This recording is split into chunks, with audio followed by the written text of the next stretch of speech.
Welcome back to Barely Quilting, and many of you know me. My name's Kendra, in case you don't know. I forget sometimes too. But I have a very special guest today. Would you like to introduce yourself? I'm Janie Nugent from Grandma Janie's Long Arm Quilting. Yes.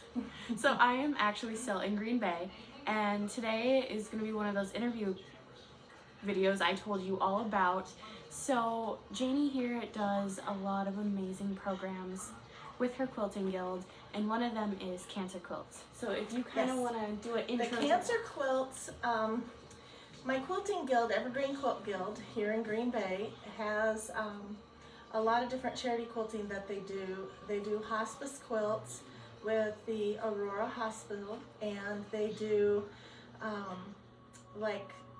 veterans quilts and service quilts. They have a group that does quilts for Sleep in Heavenly Peace, which is a national organization. And I have a group of women at church. We call ourselves the Bridgepoint Quilters, and they have kind of picked up a niche. One of the girls used to work for the Green Bay Oncology Group, and having just recently been a cancer survivor myself, and spending 2 years being bald, and having another friend from church go through cancer at Aurora Bay Care. And when she was diagnosed with breast cancer, she got a quilt. And so I said to my Green Bay Oncology group, which has like 7 locations, I said, how come I didn't get a quilt? And they were like, well, we don't have people that give us quilts. We have people that give us pillowcases for the pediatric ward, and we get some tie blankets and things for the pediatric ward, the pediatric cancer inpatient ward. And I said, well, what about the adults? And so the Bridgepoint Quilters, after we did, we formed, and then we all decided we were going to make charity quilts. We did quilts for the entire youth group. Every child in the church that wanted one got a quilt, just a lap quilt, and it was kind of themed around what they wanted. And then after that, we were like, what are we going to do next? And I said, well, I just saw on the news that Sleep in Heavenly Peace has a call out for 42 beds in the De Pere area alone. There's 42 kids without beds. And I was like, this is not good. And they're coming out of like homeless shelters, they're coming out of domestic abuse. There's just all kinds of reasons. Evicted and all their stuff got left behind, or whatever. Divorces, all kinds of things. And so the group got together and we did 17 Sleep in Heavenly Peace quilts in about 7 months. And after that was done, the ladies were like, boy, these big quilts, because we were making them 70 by 90 because they've got to fit a twin size bed, a twin mattress, and be bigger than the twin mattress, so it actually covers the bed and down the sides and stuff. And some of the kids are bigger kids, and so they were bigger quilts, and the ladies were like, man, these take so long. So I said, well, we could do cancer quilts, we could do lap quilts, and we make them anywhere from, this is my dog Barnabas. Says hi. Barnabas is a black standard poodle. I have his mother too. She may show up at some point. So, but the cancer quilts we do anywhere from like 40 up to 60, 65 long. Most of them are about 50 by 60. And they're meant to be a good sized lapped quilt for an adult, but also be something small enough that could go on a wheelchair and be safe and not be dragging over the wheels and all that, or falling on the ground. And it is a perfect size for even some of the teenagers and some of the older kids. Green Bay Oncology has had a huge increase in pediatrics, and just every time I go in there, there's a lot of new faces. And so I'm just like, they have a big need, a very big need. And so far we're just trying to get St. Vincent Hospital location, but we'd like to expand to St. Mary's over on the north side of Green Bay too, if we can get enough going. I think I have about 30 quilts in there to quilt. The ladies have been very productive. We did 27 quilts in the month of December we took in, and I think I have about 25 in buckets that are finished, ready to go in. And like I said, 30 to 40 in there to quilt. There's 6 in the other room I have to bind. So we do a machine binding on most of them. So it's the back and flip it to the front and then top stitch it down. We just use matching threads. Yeah. Takes too long to hand bind. We can't get productive enough. So the whole idea is to do as many as we can, and we keep the patterns simple. Some people do.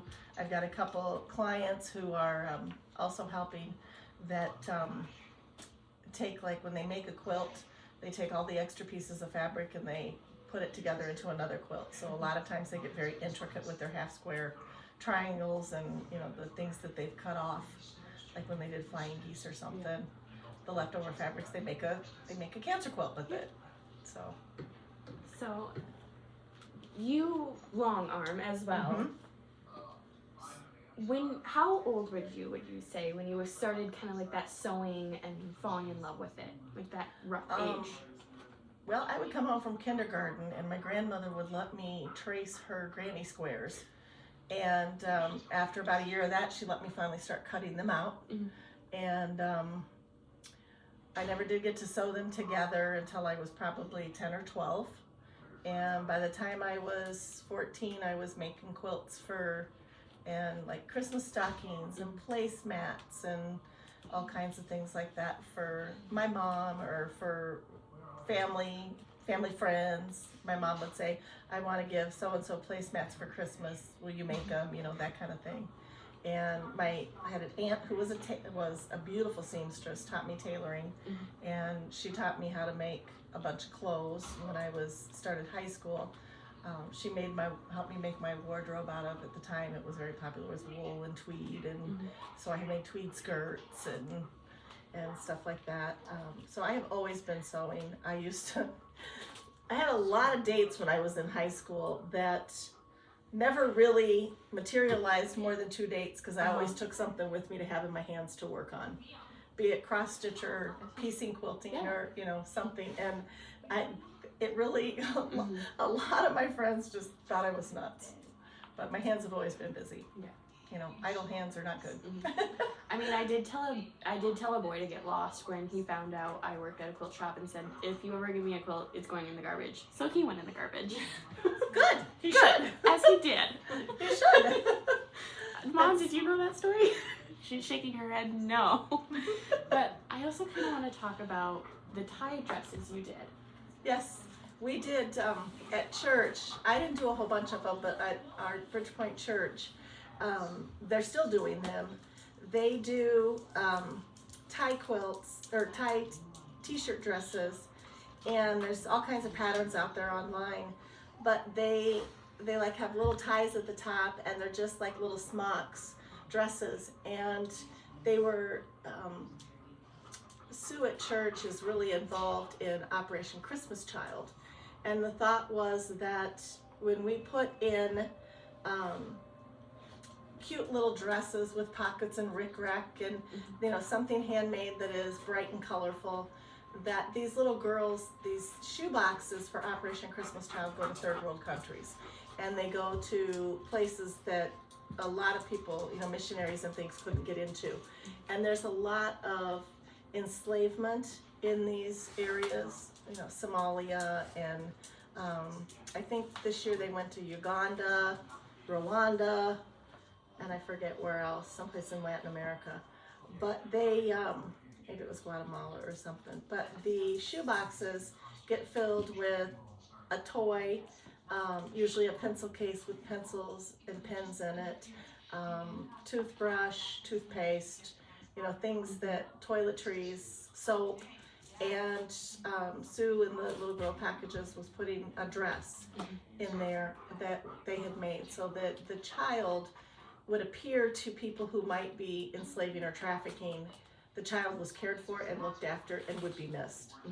So that was the thought behind it, was that the child might be missed. So Operation Christmas Child tries to make these sorts of things, and our church was really, I think she at one point had 700 dresses. Wow.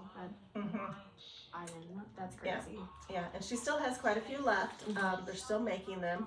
they do, our church this year, I'm not sure the exact number, but she tries to up it by 5 or 10 every year, and I think this year it was like 720 or 740. It was just a crazy amount of shoe boxes that our church sends. And it's getting more and more expensive to send these shoe boxes. Operation Christmas Child has a little a packet series that goes in the box that is like little Bible tracts, John 3:16, Jesus loves us and came to this world, anybody who believes in him, is saved, and just really sweet little messages and stuff for these kids. And all of that, cost of that material as well as the actual shipping cost. This year I think it was $9 a box to send. It's quite expensive, but the church raises it and we do it and we get them out there. And those dresses. One of the things I should do is give a shout out to Marshall Dry Goods people. Marshall Dry Goods is a company that a friend of mine sitting over there on the floor, hi Mom, turned me on to, and because I wholesale my batting and my threads and my backings and things like that for people, I opened a Marshall Dry Goods wholesale account, and I have been taking Grandma Janie's income money and buying fabric for the ladies to do all of these things with, the dresses, the quilts, and that's why my other room in there has so much fabric in it on the bolt. And it's I have a guy by the name of Kyle at Marshall Dry Goods, who is one of the wholesale guys, who helps me, and bless his heart, he will take his little iPhone and my iPhone, and we video, just chat through the whole warehouse. I'll look at the book and I'll say, I want this, this, and this. Now coordinate a teal to go with that. I would like to see batiks that are blue and pink that go with this one. And he literally walks his legs off in the warehouse. I've been in his shoes doing that for people. Yeah, he walks all over and he gets me the bolts, and then 2 days later it arrives at my house. And I mean, he's wonderful. So shout out to Kyle and Marshall Dry Goods. So for people who aren't in a guild, or someone who may have inherited something from someone who passed away, like fabric and stuff, what are good ways that they can go along, like finding people like you to donate, or are you guys still taking donations that they can mail out to? We do. We had someone who donated a whole tall leaf bag full of fabric, and one of the gals that picked it up, Terry, bless her heart, it's like putting it into multiple tubs and bags in order to carry it all. But yeah, we do. And the girls scour garage sales, and there was one of our guild members recently passed away, and her husband wanted to do a scholarship. So I put that out there to all the girls at church and everything, and they were all showing up. It was all strictly donation. You could take what you wanted and then donate accordingly. And they were like, oh, I'm all into that. If the money's going for just not going into somebody's pocket, they're done with that fabric and this is left over and they want to sell the rest of it or something. So they were really into that, and they went and got a whole bunch of beautiful fabrics for that too. So things like that, that's always a good cause. Social media is awesome if you have extra fabric. Facebook Marketplace, if you have things that you want to donate, or if you want to do something like that with, I suggest people that don't know where to begin to call the hospice, call and talk to the volunteer coordinators at hospitals, because they know the people that have the guild, they know the people that are doing this, and they know how to get the fabric to them.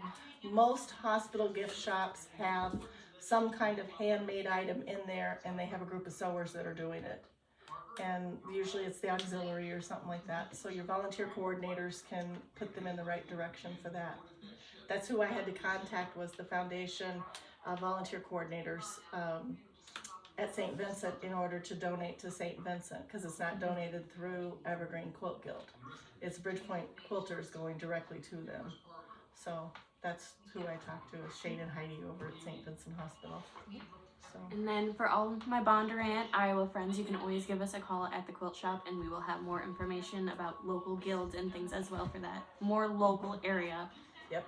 So feel free to call us preferably email us so we can kind of have that information sent to you written down. So if you are interested, I would definitely recommend emailing, but you can always call us at the quilt shop as well. So this is rough. This is funny. So when you do your quilts, have you ever had one that was just like, no, I don't want to do it? Just like a funny fabric mishap story. I have some. I have one. I had two recently. Well, last year I should say, not recently. That a sister who's a good quilter and her mom. She's one of my Quilts of Valor charity quilters. And that's another really good organization. I'll talk about that later. But yeah, she called me and asked me about these quilts. They were the old 1970s leisure fabrics. Somebody had pieced them together, and they had done a very good job of piecing them. But they had stored them in a basement in some, I don't know where, shed or something. They were full of mice holes. They'd been chewed on. They'd had dry rot in the fabric. And I told the sister, I was like, oh, they're really not worth it. Just tie it. Patch the holes and tie it. You know, that's what they did back then anyway. And the sister wouldn't live with that. And so she dropped them off on my porch one day and told me that she had some quilts out there for me and doesn't know if I could do them or not, but could I take a look at them? So I took a look at them and I thought, oh, they're not too bad. I'll do this. I called her up and I said, I'll do this. I think I can do this. This is your rate, you know, the price of it and everything. And I will not guarantee that the fabrics will not pucker, because even with a spoon foot, that's, you know, it's polyester, it's leisure thick polyester. And, you know, even though you're putting something cotton on the back and she want a batting in it, it's still gonna move. And when it hits a hole, it hits a hole, because she didn't fix the holes. And I said, well, do you want to fix the holes? And she didn't want to fix the holes because the guy that they actually belonged to wanted them in the shape they were in, kind of untouched, because his mother had made them. Okay, yeah. So it was a sentimental thing. And I'm like, okay, well, you know, the batting might come through. I'll kind of stitch around it a bit to hold it, you know, hold it together. And I did use some fusible webbing underneath it, you know, and a piece of muslin that looked like the batting, trying to, you know, hold it together somewhat. But you can only fuse so much with polyester leisure suits because it too will melt. So, you know, there's only so much you can do with it. So yeah, I've had those. I had a very, very dear friend who has been a friend for a very, very long time. Had another friend who brought her daughter's dresses, and her daughter must be in her 30s or something. There was quite a bit of voile dresses with lace and just beautifully handmade clothing that this little girl wore. And she took all the buttons and embellishments off, and she took the dresses all apart and pieced them as dresses onto a quilt. And they were beautiful. And she asked me to quilt it, and I was like, oh my God. I was scared to death to quilt it because of the lace, the voile, the delicacy. So I ordered some, and long armers will appreciate this, I ordered some 2.5 and 3 size needles, super tiny needles. I slowed my machine down to 15% of its power because, you know, as the machine moves across, the torque is on the needle. And I didn't want to break a needle in the fabric, but I didn't want a big hole in the fabric either. So I slowed it way down and spent the whole weekend quilting a lap quilt. But it turned out beautiful. They loved it. It was a keepsake. You know, it was gorgeous. But there's all those kinds of challenges. I see every day in my blog, people say, nope, send it back. You know, quilts that are so wonky and puckering and, you know, that kind of thing. And there's a lady sitting on the floor over there that her first quilt was like that I did. Yeah, Mom. Yeah, but we did it. It turned out, and it was pretty. It was beautiful. And you've come so far. She's come so far. I've asked her. Here going, no. No, she has come so far. I have asked her to make quilts for customers of mine that have brought me stuff and needed a quilt. It's true. I've helped her. Yep. Like memory quilts with memory t-shirts and fabrics and yep. Janie makes us look good. No, I don't. It's not me. You did a great job with those. But yeah, so there's those. I've had quilts, I've had customers that had health issues and, you know, shaky hands and can't piece, can't stitch, you know, can't hand stitch. And the quilts, you know, I've said they'll be puckers, but I'll quilt it. And we've quilted them, and there's ways to adjust the long arm pattern so that even though the quilt's on an angle like this, the pattern looks square. As we, You know, there's ways to do that, and we do. as we say in the quilt shop, better done than perfect. Yes. Well, and we in Bridgepoint Quilters, Miss Pat, shout out to Pat, has a slogan that we have a lot of quilters, a lot of women who retired, bought a sewing machine and don't know how to use it and want to learn. And so they start out making quilts. And then they end up buying an even better machine because that one just didn't quite cut it any longer. And once they get better and better, which is really fun this last Christmas, a couple husbands and a son bought mom some machines because they just needed a better machine. So that was kind of exciting. But we have a saying that says there are no true mistakes in quilting. Yeah, and that's another reason this show is called Barely Quilting. I don't know what I'm doing. I'm just here. I mean, the reason my mom upgraded her machine is she took me into a quilt shop after she picked me up from work when I was in high school. She was like, I really like this machine. I'm like, okay, buy it. And then it came home with us. And she's going, I don't know. We weren't going to tell your stepdad that one. It's okay. He won't watch this. We're safe. So, yeah, I really appreciate this. Is there anything else you feel?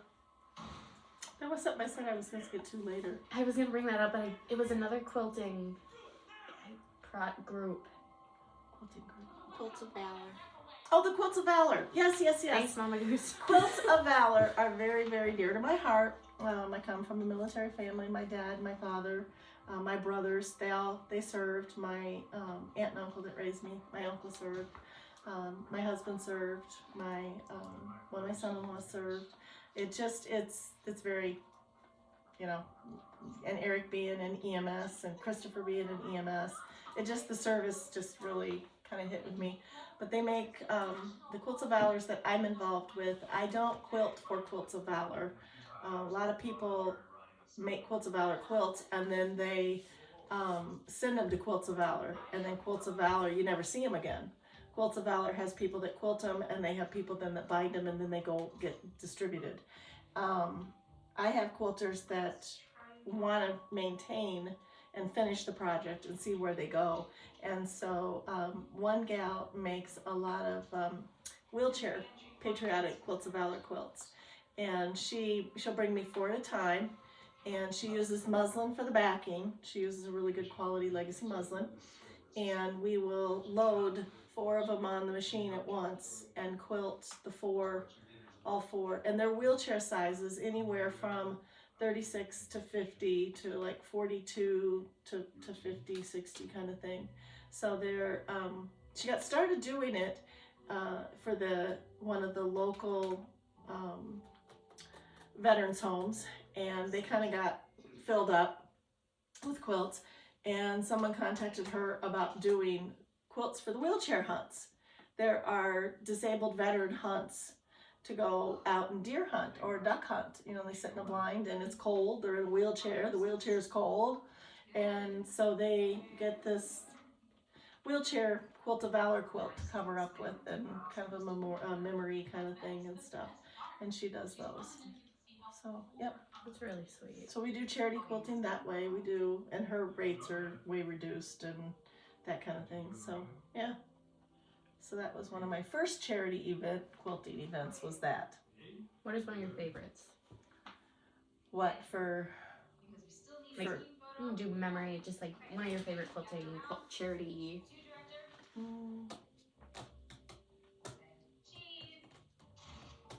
I would have to say the last trip taking quilts to St. Vincent's Hospital, I met with the pediatric coordinator and most of the quilts went to the pediatric unit. Their closet was nearly empty. And it was funny because my daughter was at Walmart and ran into a friend who was buying stuff to make tie blankets. And the friend told her what was going on. She goes, well, my mom makes quilts for St. Vincent Cancer Unit. So Liz got her sister's number and gave it to me, and I called the sister and we got in touch. And yes, she was one of the social workers. And so we met and I gave her quilts. And it was the day that I was going to have one of my last treatments that day. So I took them up with me. And while I was sitting there, I was very delayed to see my doc. And while I was sitting there was some overhead announcements that you hear, the code blues and all that kind of stuff. They had a rapid response to the pediatric ICU. And I know the hospital very well, so I know when they call a floor and a wing, I know what that floor and that wing is. And then about an hour later, I was waiting to go in to see my doc, and I heard the chimes go, and the chimes are for a death. And I thought, oh, well then when I saw my doc, he was very stoic, and I was like, yeah, I know, kind of thing. So it was really a wonderful feeling to know that I was really supporting something that was going to make a difference in somebody's life, that family was going to go home with a memory quilt, you know, something, a piece of something that child had from that hospital, you know, something like that, a keepsake that was his or hers, you know, a little cancer quilt kind of thing. And I don't know, it's just my mission. I said years ago, I used to own a store, and I said years ago, my goal was to cover the world. I said to a customer one time, and at first they didn't take it very well. I said, I have an ulterior motive for teaching you to do all this stuff, you know, and her husband was kind of like, what, you know? They were a really nice Christian couple, and he was like, an ulterior motive, huh? You know, and I said, it's to cover the world in love and warmth, one blanket at a time. Just one blanket at a time. Be it a crocheted Afghan or a tied fleece blanket or a quilt. It's just cover the world in warmth and love, one at a time. Be the light, spread the light, let it shine. Exactly. That's what you gotta do. My challenge. And then I like to end these interviews with, you can ask me one question. If you were to ask me one question, it can be anything. Me or yeah, you? You can ask me anything. Oh, I can ask want. you. One question, anything you want. Oh, I know you two personally. Oh. Okay, I'll keep it clean and sweet. Are you enjoying your job at the quilt shop? I am. I love it. You're learning a lot. Yeah. Good. I love meeting the people. Good. I love doing it. It's fun to be out in retail. I actually really like working retail. Yep. I missed my retail. I miss that. I miss the people. I don't miss when people say, hey, can you say big? I get it all the time. They find out I grew up in Green Bay and they're like, hey, can you say it? Big. Big. Or don't you know you're going to go down to the quick trip and, oh, make sure you get a big for your car. Everybody's got to have a car big. That's like, that's my favorite one to go to. I love it. But thank you for You're welcome. doing this. You're welcome. Challenge out there. Yeah. Charity quilt. Challenge out there. And if you Find an outlet. and Give back. Give back. Pay it forward. Give back. And again, if you have any questions, feel free to reach out to the quilt shop and I will answer them as best as I can, or I can get you to someone who will know more than I. But thank you all for watching. Yep. I will see you next time. I gotta head back to the quilt shop now, so see you next time.